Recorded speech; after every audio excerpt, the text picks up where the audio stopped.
Hi, and welcome to a rather special episode of the Futurebuild Podcast. Today, I'm at Best Fest in Glasgow, and I'm absolutely thrilled to be joined by Caitriona Jordan. Hi there. Hello. Delighted to be here. What an amazing event. I know. Oh, I'm just still on the come down from it. It's been fantastic, the International Retrofit Conference today. It's been brilliant.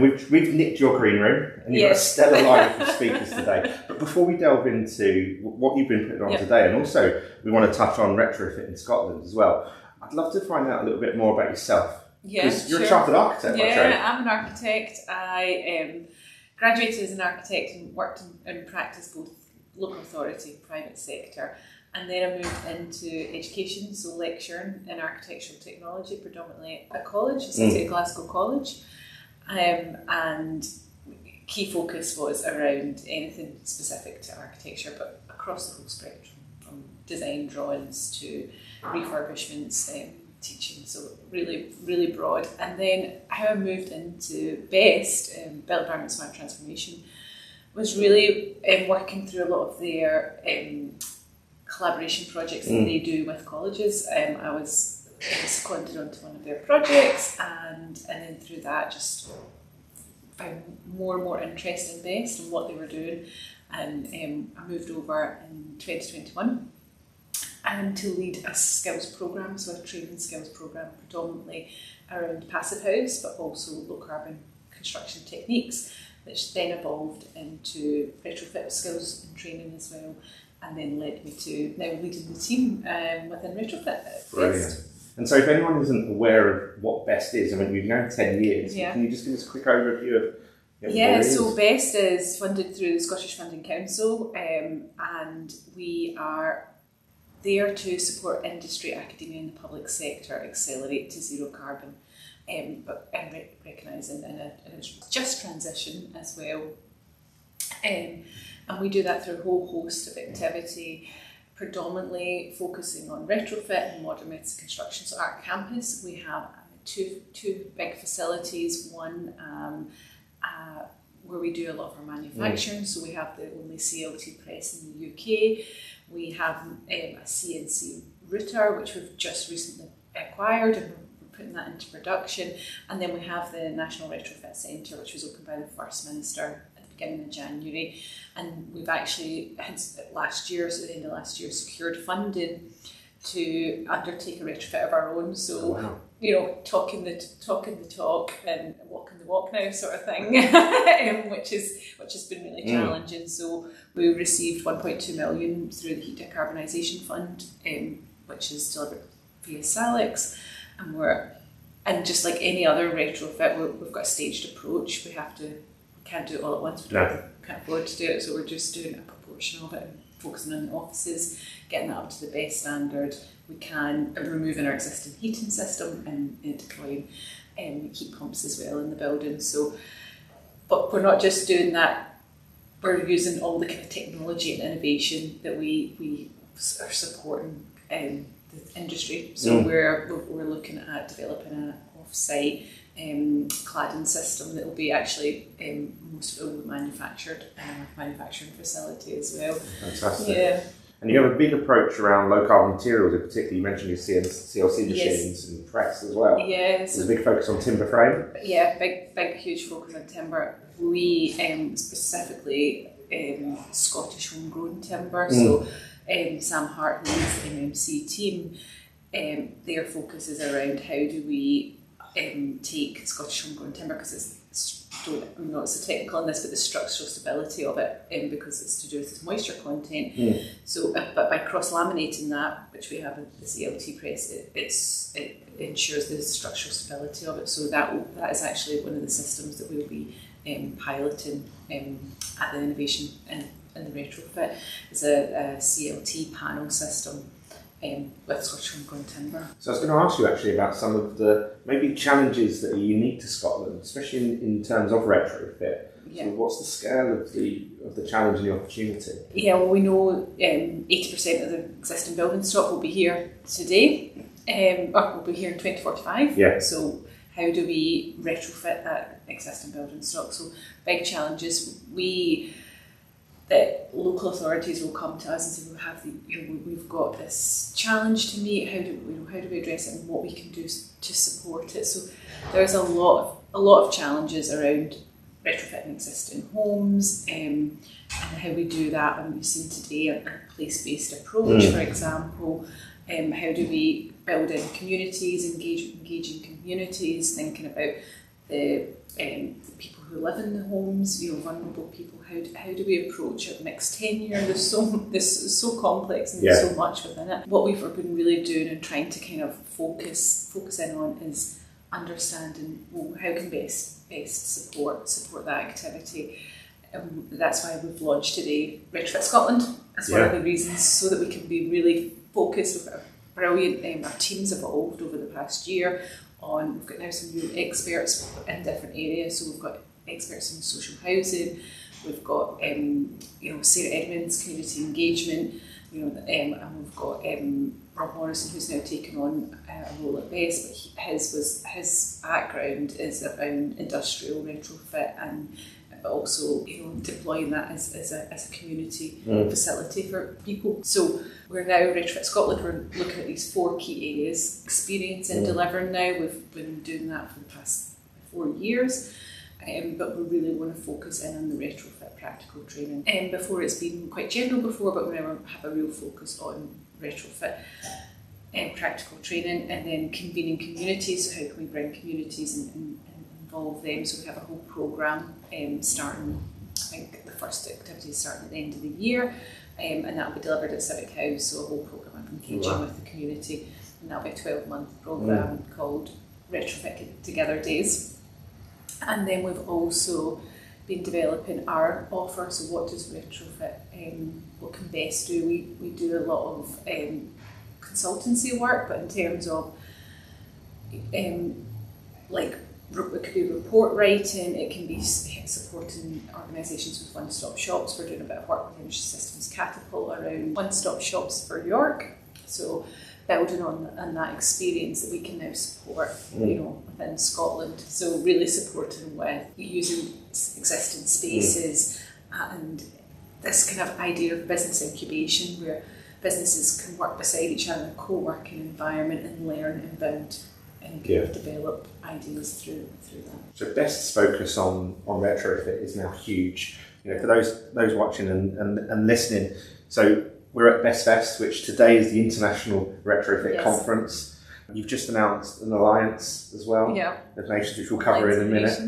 Absolutely. And on top of that, now you're doing Retrofit Scotland as well. So huge programme. Tell us a little bit about today's conference and maybe some of the key themes that we've been looking at. It's been truly inspiring this morning. It's been really inspiring. We had Charlie from Civic Square, who I think really captured everyone's attention and the work that they're doing, the community work that they're doing, but understanding that it's not being done to them, it's not being done to the community know this stuff. They live in buildings, they have the challenges, whether it be mould or health issues or the cost of living or fuel poverty. So they understand the problems that they have. So how do they make them improve that through communities and communities. And that's tackling as well some of the big issues, which is around skills as well, and issues within our supply chain as well, and the access to materials and that sort of thing. And I thought that was truly inspiring. Yeah, it's really the skills aspect. You start to see it in so many pockets now, really, really building, especially within tertiary education. We work with colleges and universities, and they really see the need for the retrofit skills and training. And we just see that we're there to support. We have the access to the wider community. We can support colleges with the requirements that they need to start to build these skills. And so Best try to fill where the gaps are, support the gaps, and then help the other organisations take on at scale and at mass. And this morning we heard about the one-stop shops, retrofit one-stop shops that are happening, and everyone's at a different stage on that journey. And Matthias was talking around they're working with lots of different European partners, but they all have different legislation. They're all at different stages, so that's a bit of a challenge unpicking But it's really great to have him here to be able to say this is what's happening elsewhere internationally, and how can you get involved, or what can you do to support. Yeah.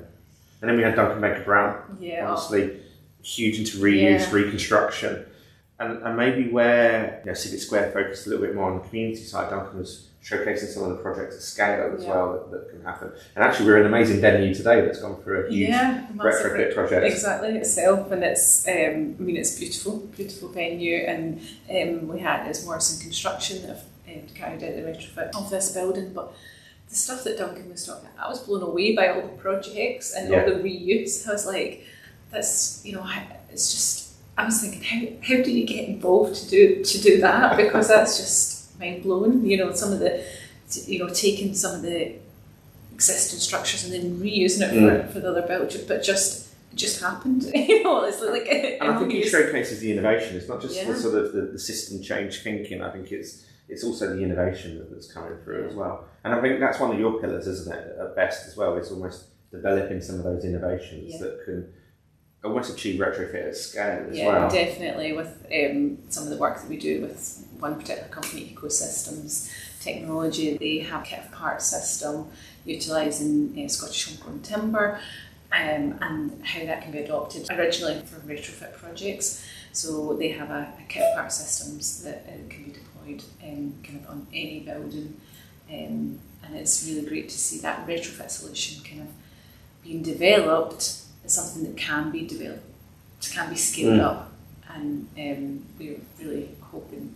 We heard Stephen talking this morning about the manufacturing centre and how that's come into play, so that will really support that activity.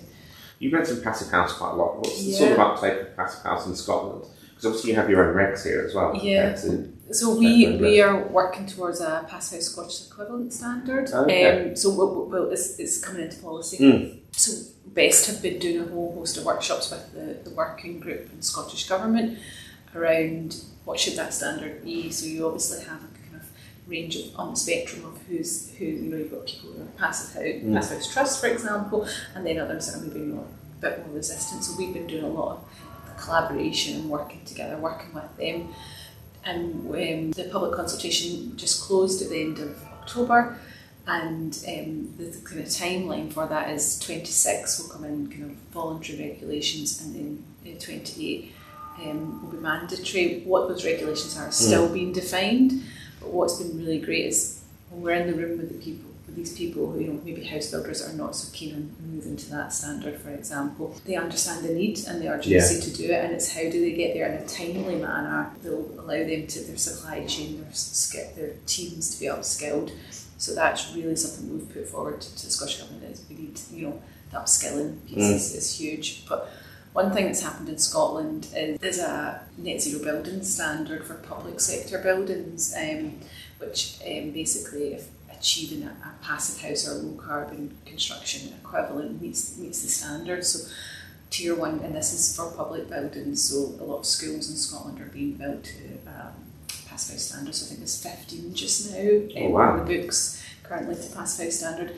So actually the Tier 1s are fully bought into that, Tier 1 contractors, and they've been really proactive in upskilling.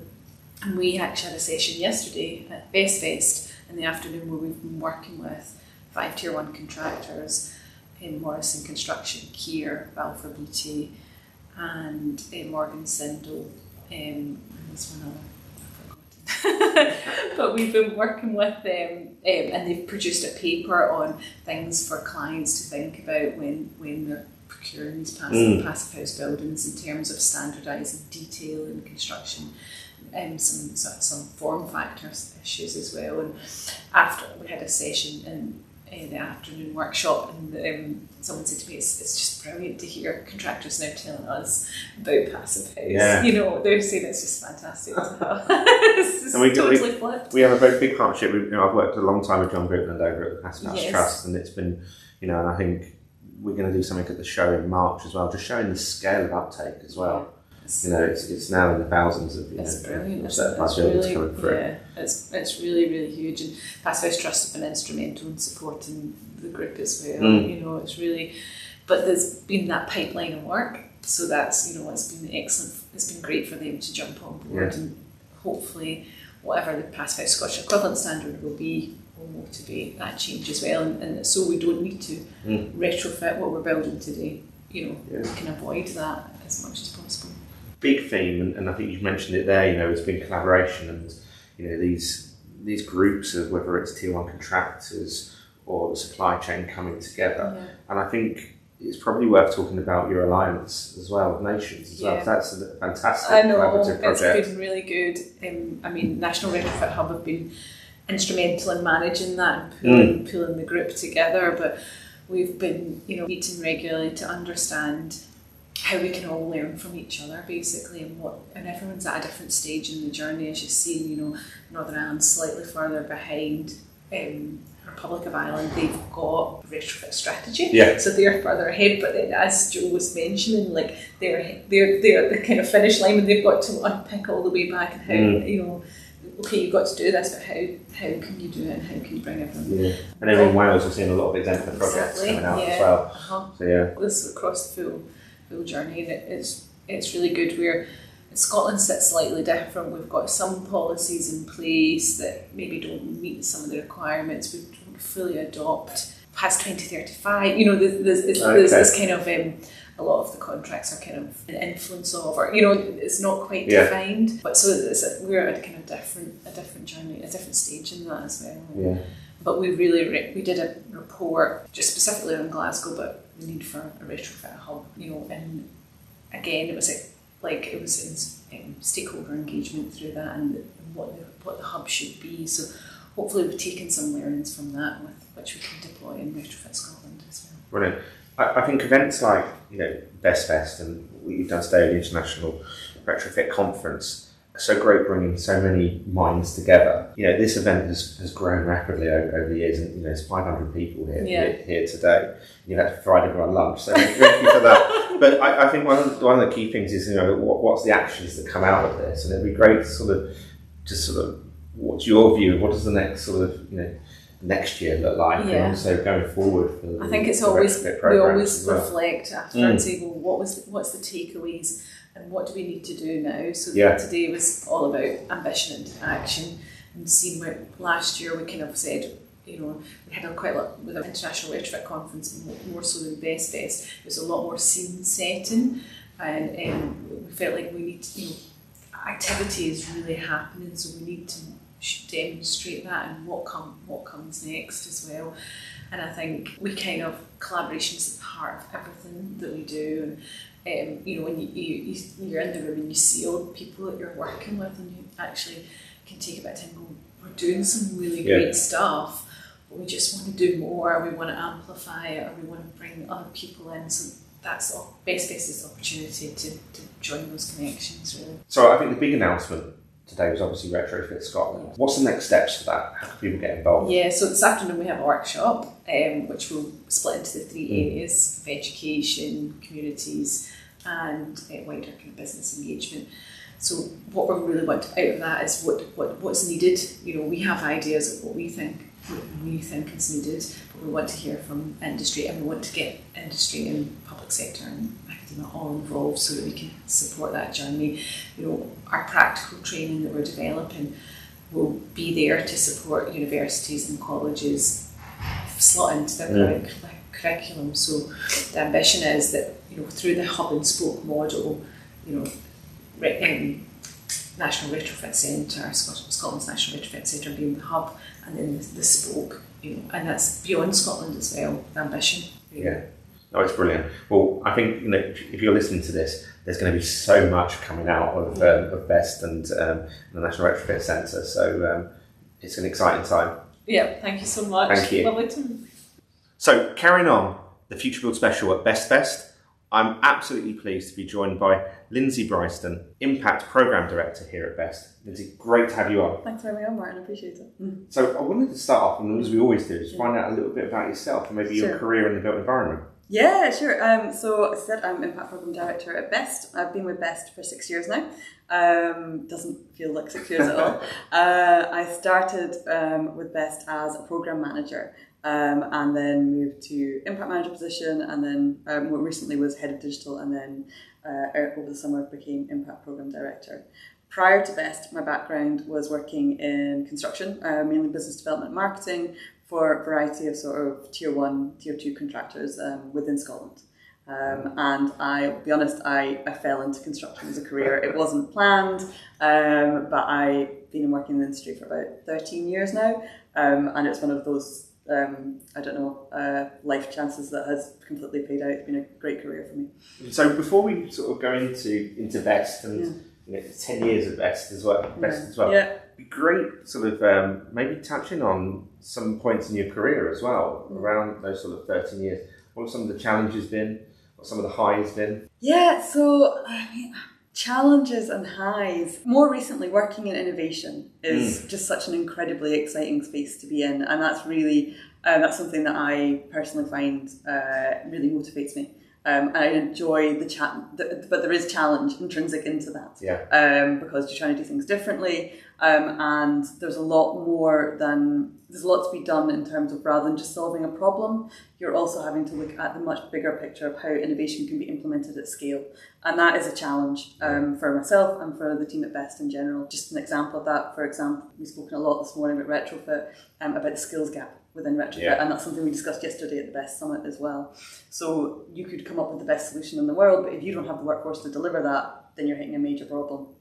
Another issue is cultural change as well, and getting that mindset shift from what can in times be quite a traditional industry. How do we help people come on that journey and understand that innovation is something that can help them, and something that has been done with them and not to them? I think that's really important as well. So you've been at Best for 6 years. It's been going for 10 years.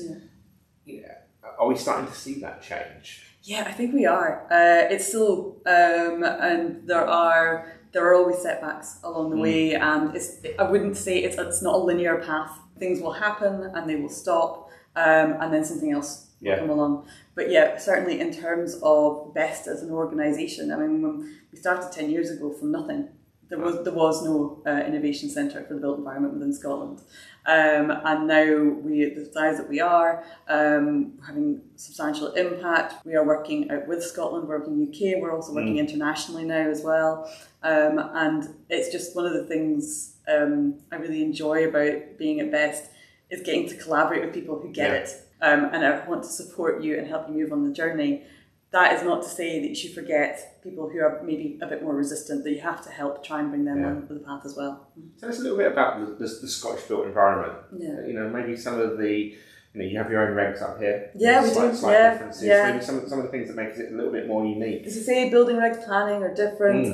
Housing has devolved and things like that. As are things like health service has devolved in Scotland as well. And that has things like that have a big impact on the built environment too. In construction, the built environment in Scotland is made up, I think it's around about 95% SMEs. So really heavy focus on small to medium sized enterprises here north of the border. And that is how, from Beth's point of view, or from anyone who's engaging with the construction industry, how can you possibly engage with all those people when it's not, a few main organisations you're going through, there's multiple ones. And you can go through trade bodies, which we do, we collaborate with trade bodies on a regular basis.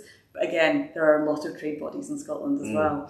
I think over 100. So it's, as an organisation at Best, it's like, how can you ensure that you're reaching as many people as you can, and you're making them aware of the opportunities and the progress within the industry. And we touched on innovation, and I know the Best, you work a lot on these low carbon materials in particular. Obviously, Scotland has a great tradition of using natural building products, a lot of stone, but also timber as well. You what sort of innovations are you seeing around that? Timber is a really good one. So particularly for the work we've been doing at Best. So Scotland has a lot of forestry, but Scottish timber has traditionally not been able to be used as a building material because the trees grow too quickly. It's very wet. It's not strong enough. But through projects that we've been working with at Best for really since our inception, and with partners like Edmund Napier University, our host university, Edinburgh University, SMEs like Ecosystem Technologies, we have been running projects, particularly one called Transforming Timber, which has proven that if you take Scottish timber and you dry it to around about 10% moisture content, and then you use it as cross-laminated timber, it is then strong enough to stand up as a building material. And quite excitingly at Best, we have I think the only CLT vacuum press in the UK. And at our campus in Hamilton, we've just put in an investment in some new equipment, so we're going to be able to help commercialise homegrown timber as a building material. So that's a really exciting development. There's a lot more lower embodied carbon, for example, but also looking at how generating a new income stream for Scottish industry and reducing the reliance on exports. About 80% of our homes in Scotland are built with timber frames. Because it's much quicker to build that way in Scotland. We don't have great weather. So if something interrupts that supply chain, it can have a major impact. And most recently we saw what interrupted the supply chain was COVID, when timber effectively stopped coming into the industry, and that had a real knock-on. Prices went extremely high, projects had to slow down and stop. So by generating something that can help solve part of that issue, it's a real win for the sort of Team Scotland economy. And so on the new build side of things, you mentioned that a large SME community there of builders. Do you see a lot of self build compared to England, or is it sort of a similar level?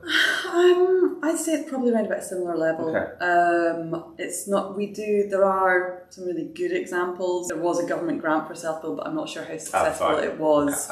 Might cut that bit. So yeah, I would say it's around about. I think people are definitely interested, particularly I would say in rural areas where there are substantial housing issues, and that's something that Best is focusing on at the minute as well. How do we address the issue of the lack of affordable housing within our rural areas?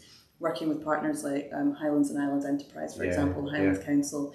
There's a big focus with the Regional Economic Partnership in that region about how can we address something which not only is allowing people to stay in the region, but is also, if a major employer is coming up, one of the barriers they face is that there's no housing stock for their potential workforce.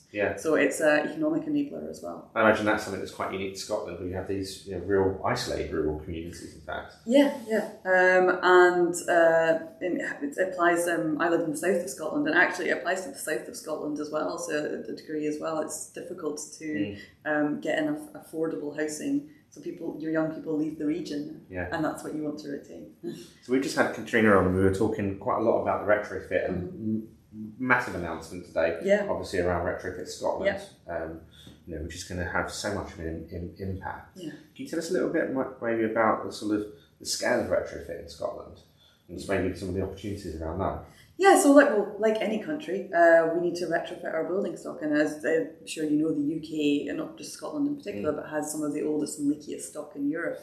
So there's a lot of work to be done there. Retrofit Scotland will be looking at multiple areas to help address that, and part of that will be looking at citizen engagement as well.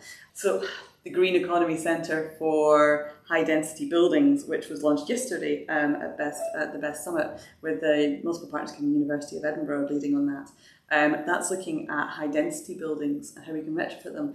Scotland, in particular, Central Belt, where we are right now, a huge amount of tenements. And they bring their own challenges in retrofitting. There have been some really successful examples of retrofitting tenements, but it's how do we achieve that at scale? It's something that we need to address. There's a lot of complexities in the types of buildings. How do you, it's not that retrofitting a single building is necessarily simple, but when there's a lot of flats and lots of different sort of legal implications, it can be more complex. I think today has been, you've had just some of the most inspiring speakers that I've seen at a conference, and I think one of the sessions that was really impactful was when you showcased some amazing future leaders. In the built environment, and all being female as well, actually, which was great to see that panel. And it brought on quite a lively debate, and I know a sort of a topic that's you're very passionate about, and you've been in the women in property movement as well. Can you tell us a little bit about maybe some of the challenges and maybe that the built environment has in regards to that? Yeah, I mean, we're not very diverse in any way whatsoever. I think in gender, it's probably one of the areas we do better, and that's around about 13% women in the industry. In some of the trades and apprenticeship, you can't even measure it because it's so low. It's just not seen. You heard talking today Some of the panelists were saying about, being the only woman on a site and 200 men. And I've been in that position. Yeah. It does make you feel a bit uncomfortable. And so we have a huge skill shortage. I mean, in looking at gender alone, if we're not attracting 50% of the population to the industry, there is a massive issue. I agree, and I think this is where this whole need of changing the perception. Exactly. I think of construction and almost selling the opportunity as well, and showcase. You mentioned innovation just a minute ago. Showcasing that it is a really inspiring, exciting industry to get involved in. Yeah, it's an incredible. I mean, I absolutely loved working in construction. It wasn't a planned career for me, but I'm so glad it happened. But the built environment impacts on every single person. And the opportunity to get involved and do something that, if you get it right, the benefits are enormous. We can make a built environment that is more sustainable. We can have a built environment that's more inclusive in the way it's designed. We can have a built environment that just creates healthier conditions for everyone.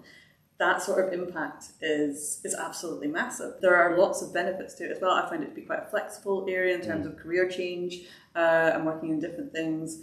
And as you see, the innovation is coming on all the time. It's really an exciting place to be in. Absolutely, and I think you make a fair point there around we don't see the level of quality on site in particular. No. But I think with advancements maybe in especially off-site construction, it's less reliant on brawn or stamina, etc. I think it should be a more appealing industry to get involved in. Absolutely, and I think a lot of it. I mean, you were saying about the perception of it, and there is still the perception that. In construction in particular, when you're out on site, is dirty and muddy, and don't get me wrong, it can be those things, but there are so many other aspects to it now as well, and so many other ways to get involved. So, and that's not just, and if we can get that right, I mean, I've spoken a lot about gender, but if we can get that right, that will be advantageous to attracting new entrants from across different characteristics. Absolutely, and I've worked with a lot of partners. If you look at organisations like Skanska, for example, that on the deep green side of things, again, I think if you're passionate about the environment, the built environment's the one to get involved in as well. Because it's, I think as Duncan said today, he put up those large stats around, the climate emergency, the biodiversity. We are the solution. And I think that should be a way of attracting new talent as well. Absolutely, yeah. And we see a lot of we do quite a lot at Best. We do a lot of schools engagement work as well. Okay. And you get the kids coming in and what's their perception of the built environment, and it's all the traditional things. And then we do work with them, we do like workshops and things like that, show them our innovation factory, and they come away absolutely enthused. And some of the ideas that they come up with the workshop, that's the kind of ideas that we need to be getting into the industry, get that sort of fresh perspective on how we can do things differently. Absolutely. And so what does the future hold for Best? Because Stephen today made a massive announcement. We secured your funding, which is great. No more 5 years at a time. But so that's fantastic. But what does the next 5 years look like? 10 years? So thanks to Scottish Government through the Scottish Funding Council, we have secured our core funding. We're now a permanent part of the landscape within Scotland, which is great, and that's fantastic because that gives us a base to work from for that. And the funding is given to us to help support Scotland's universities and colleges. So that part of our work, working with universities and colleges, is still absolutely critical to the work that we do, sort of almost being the bridge between industry and academia, and getting what can be people who talk two slightly different languages to talk to each other and see the benefits of collaboration. Beyond that, so we've made a few announcements today. Obviously, we're going to have a big focus. We already heavily focused on retrofit, but we're going to be looking at that, expanding our operations in that area as well. We're going to be looking at timber, as I mentioned, about how we can commercialise that. The reason we are in Paisley Town Hall today is because our own building, one of our own buildings at our campus, where we normally hold Best Fest, is being retrofitted. So this time next year, you'll be able to come and see that as a centre of excellence for retrofit. And that, I think, is part of the point of Best, and will be a bit focused for us moving forward, is, we can talk about innovation all the time, but once people come and see it, then that really is a way to change mindsets. Then people go, oh, that's what you meant. And you can do every, webinar, you can release papers and things like that, but actually having something that people can almost touch is a really powerful message. So we'll be continuing to develop our campus at Hamilton, but important to realise that we are not just based in Hamilton. We don't just work from there. We work across Scotland. We're doing a lot of projects in England now. We just launched today with the National Retrofit Alliance of Nations, working with partners in Ireland, also in Wales as well. So that, what can we learn from other sectors, from other nations, that we don't have to keep reinventing the wheel, and we can be quite bad as an industry for doing pilot after pilot after pilot. Let's just stop that. Let's get on with it and find out how we can improve. I think that's the whole construction industry needs that at the moment. Is that that energy that organisations like yourselves bring to that, and I think it's been clear at Best Fest that the buzz in the room today was phenomenal. Yeah. So I'm excited to see what's going to come out of Best. Great. Thank you. Thank you very much.